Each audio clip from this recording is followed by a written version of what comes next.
Hola, bienvenidos todos. Mi nombre es Alejandro Duque Mateus, estudiante de la carrera de Administración de Empresas en la Universidad Nacional, sede Palmira. En este Estoy video cursando tenemos como séptima objetivo matrícula responder y las este cuatro es un preguntas trabajo planteadas por el profesor, orientado para la las cuales materia de consisten en esto. Historia Primer punto, a cargo del ¿cuáles son los profesor elementos Alejandro Pérez y Soto. constitutivos de un Estado moderno? Segundo punto, ¿qué era y cómo funcionaba el modelo de la banca libre durante el Olimpo Radical? Tercero, explique una de las guerras civiles del siglo XIX, sus motivaciones políticas y económicas, los bandos en cuestión, la duración y consecuencias. En el cuarto punto está explicar una de las constituciones que tuvo Colombia durante el siglo XIX. El Estado moderno, su aparición fue entre el siglo XV y el siglo XVI. Este proceso está ligado a la crisis del feudalismo, la cual fue aprovechada por los reyes europeos para reponerse y recuperar su poder. La evolución del fenómeno se acentuó con las considerables transformaciones producidas en el Renacimiento, que incidieron en las formas en las que el poder se ejercía y los mecanismos de gobierno. Esta institución política surgió con una forma de poder centralizado que implicó el reconocimiento político de su identidad.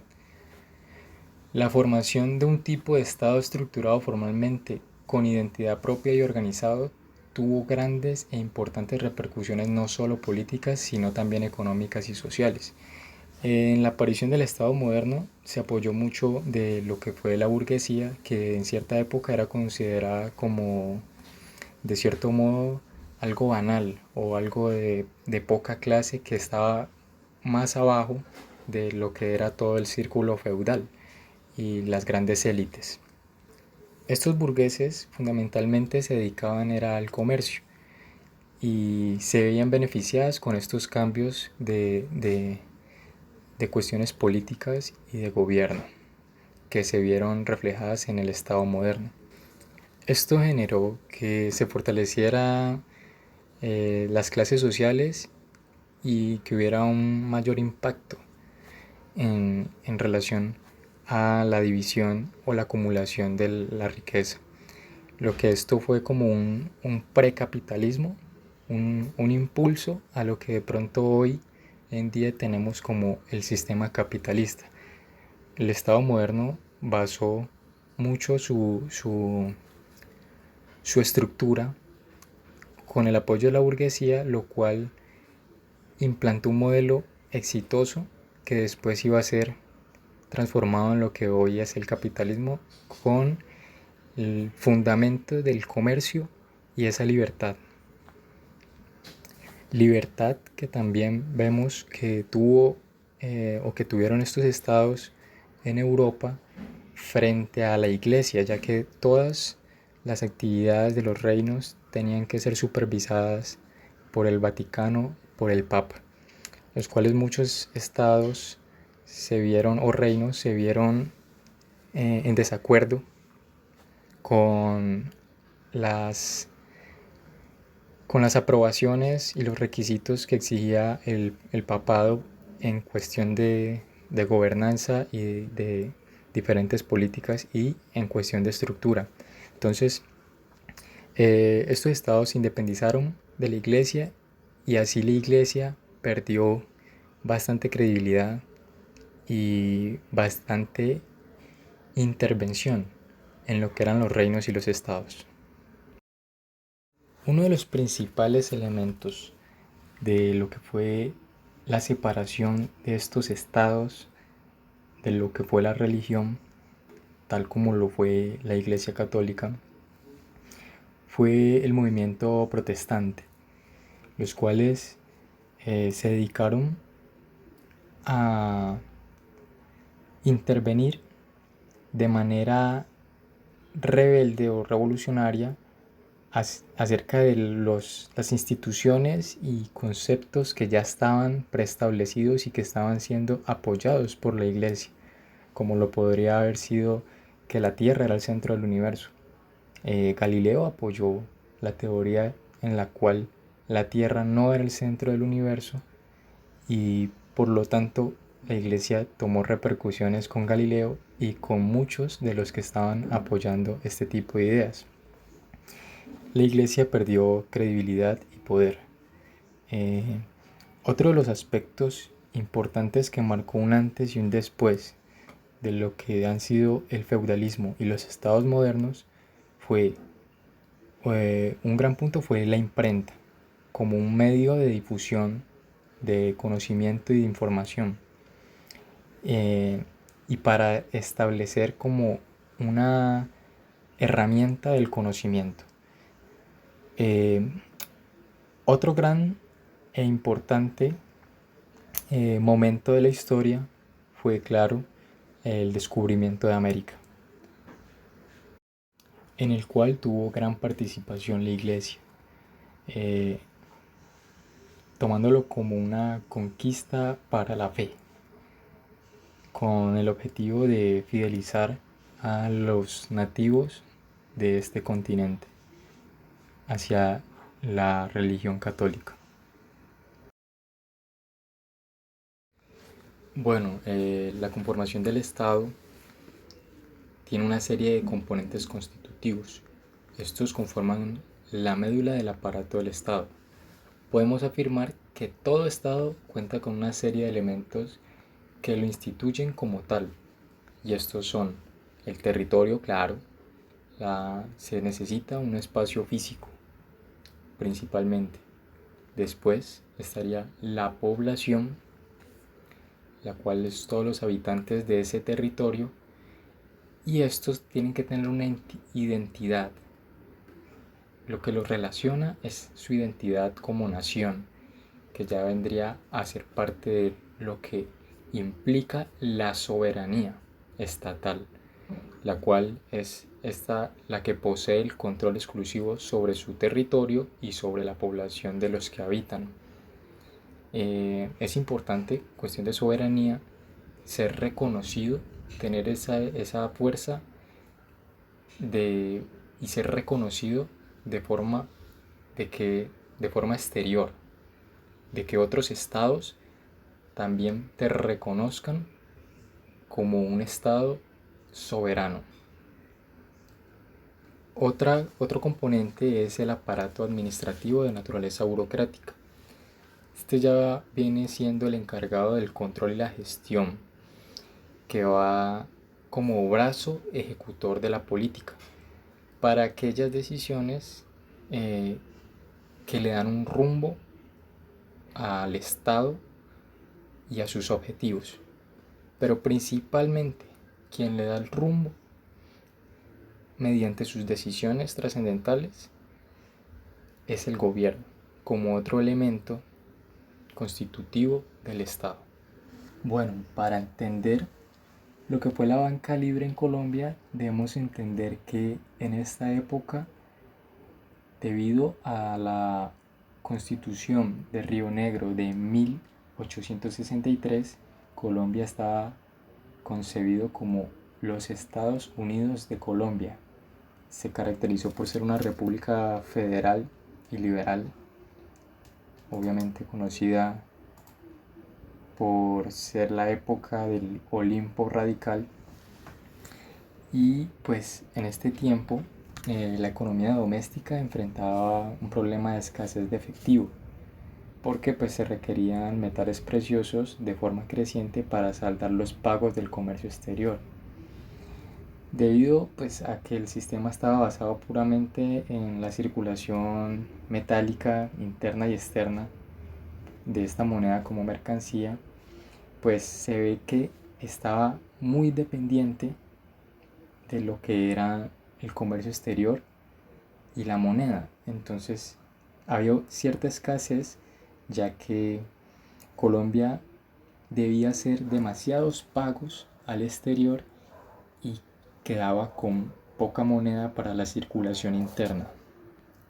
Claro, todo esto, la explotación de los metales preciosos, todos iban con destino principalmente al mercado europeo, y pues el residuo de estos metales quedaba para la operación de cambio al interior de la nación, y era muy poco.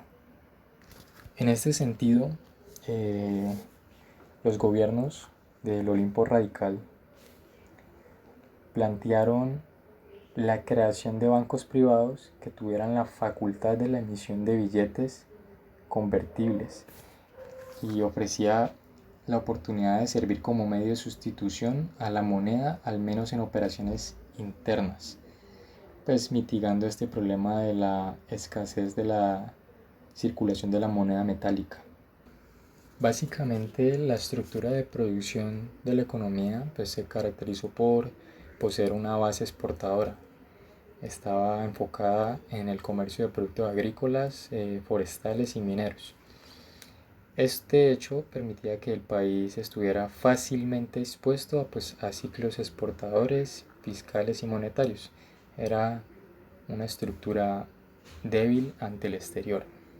Y frecuentemente las crisis, en época de crisis, y que se presentaba una caída en la tasa de cambio, pues los metales preciosos se veían escasos en la circulación interna de dinero. Debido a este contexto de estas crisis exportadoras y pues las frecuentes guerras civiles, el sistema monetario se planteó en el sentido de cierta libertad, imitando sistemas, digámoslo así, capitalistas, o cierta libertad que se le daba a lo privado, como lo es en el modelo capitalista, en el cual llevaron a orientar eso hacia el sistema bancario. Esto, claro, permitía la creación y circulación del papel moneda por medio de la iniciativa privada, y esta no debía ser controlada por políticas gubernamentales, sino por las fuerzas libres del mercado. Entonces lo que se planteaba era una forma de un sistema bancario que estuviera por encima del Estado. Prácticamente buscaban que el Estado tuviera poca intervención en lo que sería todo el sistema bancario, promulgando así la iniciativa privada como en los sistemas capitalistas de modelos estadounidenses, que como ya se sabe, los liberales tenían como guía el sistema implantado en Estados Unidos, que es un sistema sumamente liberal.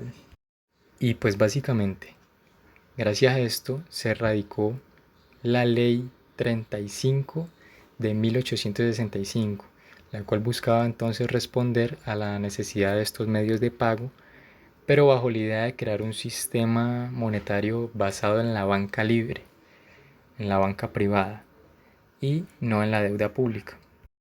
Entonces básicamente la apuesta de los radicales era no solo una solución a un evidente problema, sino fundamentalmente la puesta en práctica de una visión extrema del liberalismo económico, que buscaba limitar, como ya lo mencionamos, los poderes del Estado y solucionar los desajustes macroeconómicos a través de la iniciativa privada. La verdadera orientación del Olimpo radical estaba fuertemente entrelazada con estos factores macroeconómicos, con este comercio exterior, básicamente. Y al basarse en modelos estadounidenses, se dio un fenómeno extraño, porque en modelos que se han implantado en diferentes estados, siempre se planteaba de abajo hacia arriba, como es la iniciativa privada, como la iniciativa privada se caracteriza, de abajo hacia arriba. Pero la experiencia colombiana fue de arriba hacia abajo, con unas políticas que trataron de crear ese sistema de libre mercado en cuestión a lo bancario y a lo monetario. Dentro del periodo de 1870 y 1880 se comprende la fundación del primer banco privado de emisión con capital colombiano en Bogotá, el Banco de Bogotá, y se termina con el establecimiento del Banco Nacional, que daría paso a un sistema en el cual esta institución tendría el monopolio de la emisión y constituiría un incipiente primer banco central en el país. Para hablar un poco acerca de las guerras que hubo en esta época del siglo XIX en Colombia, me centré y elegí la guerra de las soberanías, como lo conocen, que fue la guerra entre 1859 aproximadamente a 1862. También se le conoce como la Guerra Magna y pues fue un conflicto militar colombiano que enfrentó al gobierno de Mariano Espina Rodríguez.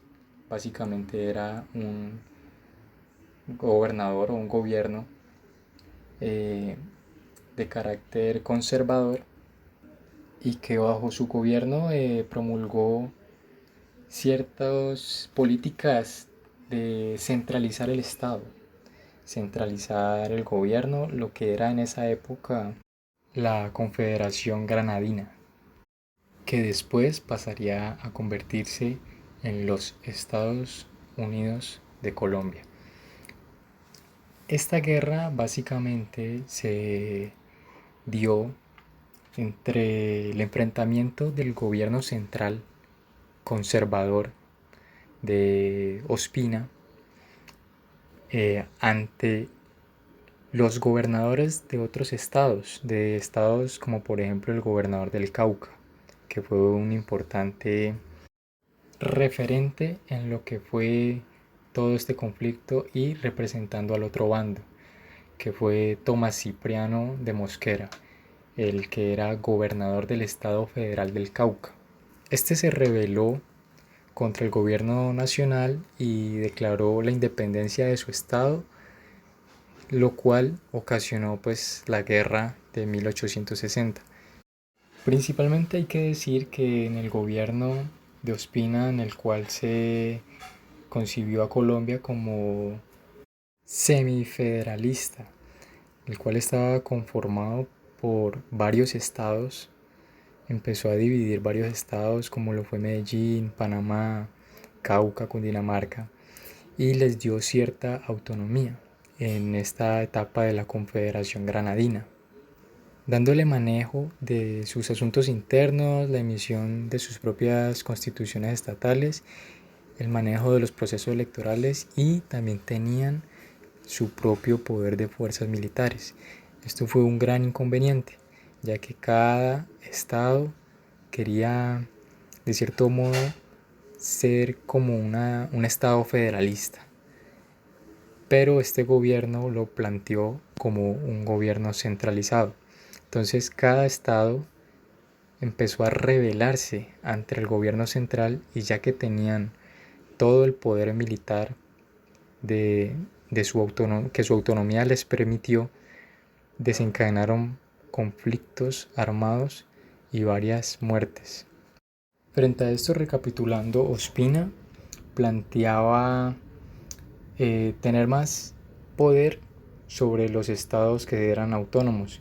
Por ejemplo, el del Cauca. El del Cauca era un estado muy próspero en cuestión a dinero. Entonces, esto fue lo que creó ese choque de conflictos, de intereses, donde Tomás Mosquera, de Mosquera, pues buscó la independencia del estado del Cauca y buscó la independencia del estado de Panamá. Y este conflicto fue muy documentado, se realizaron muchos debates, tanto internamente como los partidos, como externamente, debates públicos, reportajes de prensa de ataques, de golpes, de acciones militares. En ese sentido fue muy documentado y fue también de cierto modo un conflicto que estuvo abierto al diálogo y abierto al debate, aunque hubo fusilamientos y muertos.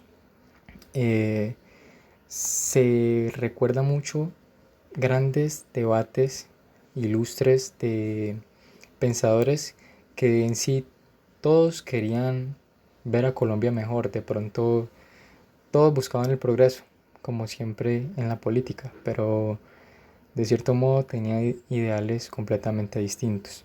En el Partido Liberal, incluso caballero Mosquera era del Partido Conservador y pasó a ser liberal y después liberal radical, ya que pues los liberales estaban divididos en dos: los liberales que eran de cierto modo moderados y ya el liberalismo radical, que a raíz de este conflicto y mediante el diálogo se llegó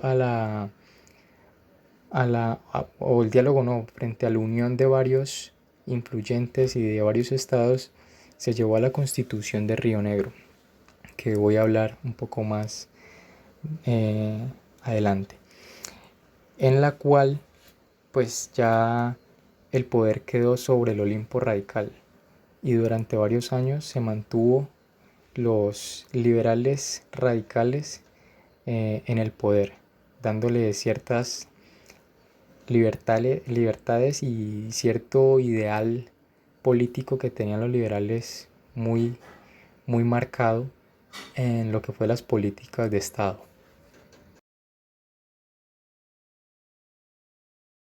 La Constitución de Río Negro, por ser más afín a todo este contexto del cual estamos hablando del Olimpo radical y pues de esta guerra civil entre el federalismo, digámoslo así, de los estados frente al federalismo del estado central. Entonces todo esto va pues orientado al mismo contexto histórico y al propósito de estos tres puntos finales que explicarían un poco el contexto de lo que fue Colombia en esta época. Pues esta constitución política fue puesta en disposición en 1863, más conocida como la Constitución de Río Negro, por ser dicha localidad antioqueña donde se reuniría el consejo que la promulgó, y pues bajo el mando de Mosquera, que fue de Tomás Cipriano de Mosquera, que fue el que se proclamó como presidente después de este conflicto y esta guerra que hubo. Esta constitución marcó el inicio de lo que fue los Estados Unidos de Colombia, como ya lo habíamos mencionado anteriormente, y pues dejó atrás lo que fue el gobierno de la Confederación Granadina, el gobierno de Ospina. Entre sus principales cambios fue que pues primero suprimió pues el nombre de la Confederación Granadina, como ya lo decíamos, y le dio a cada estado el goce de la autonomía para dictar sus propias leyes, tener su propio ejército y administrar su justicia, independientemente del gobierno nacional. También se proclamaron las libertades individuales de comercio, de opinión, de imprenta, de enseñanza, de asociación, entre otras. Se concedió a los ciudadanos el derecho de portar armas y de comerciar con ellas, esto teniendo muy en cuenta que se estaban basando en el modelo estadounidense. También se abolió la pena de muerte, con la cual si en 1886 no se hubiera vuelto a aprobar esta condena, de pronto Colombia podría haber sido uno de los países donde la pena de muerte ha estado más años en la derogación, pero pues no pasó. También se establecieron los jurados de conciencia y se otorgaron plenas garantías a los ciudadanos. Se actualizaron los temas y conocimientos educativos, apoyándose en ciencias modernas como la física, la química y la biología y la filosofía. Este fue un estado que apoyó demasiado la educación, donde se instauraron varias instituciones de educación pública por primera vez. Se consolidó la separación de la iglesia y el Estado. Este es un punto muy importante, ya que los conservadores criticaron mucho la separación de la iglesia y el Estado. Y en esta constitución dejó totalmente de un lado a Dios como, como fuente o como fundamento de lo que es este estado de los Estados Unidos de Colombia. Entonces esta separación fue muy importante con todo el contexto liberal que se pretendía tener. Un tema importante que caracterizó a todo lo que fue este periodo del Olimpo Radical mediante esta constitución de Río Negro fue que se redujo el periodo de la presidencia a 2 años. Entonces hubo muchos presidentes en esta época e incluso muchos repitieron. Esta época fue muy importante y esta constitución fue muy importante ya que fue como un punto de partida para lo que es un estado precapitalista, que es el modelo económico que de cierto modo ha tenido éxito y tuvo éxito en la época y pues es con el que actualmente convivimos. Antes de esta constitución seguíamos arraigados a lo que eran los modelos feudalistas y esclavistas y todavía teníamos ciertos rasgos e indicios de lo que era el modelo colonial. Entonces fue importante esta constitución ya que nos llevó a un cambio de modelo que de cierto modo agradece Colombia en el sentido de que fomentó de cierto modo el desarrollo. A pesar de que en esta época fue un poco dificultoso toda esta situación de los conflictos armados y de los conflictos políticos y también moralmente la hegemonía del Olimpo radical subyugó o reprimió las otras, digámoslo así, cadenas o ideologías de pensamiento político. Se contaba con una buena intención en la concepción liberal, en la concepción de un Estado más autónomo y más dependiente de esa libertad de mercado que ya estaba ahondando por el mundo y que prontamente iba a presionarnos con esta globalización. Muchos años después, pero nos dio las bases para la preparación de Colombia.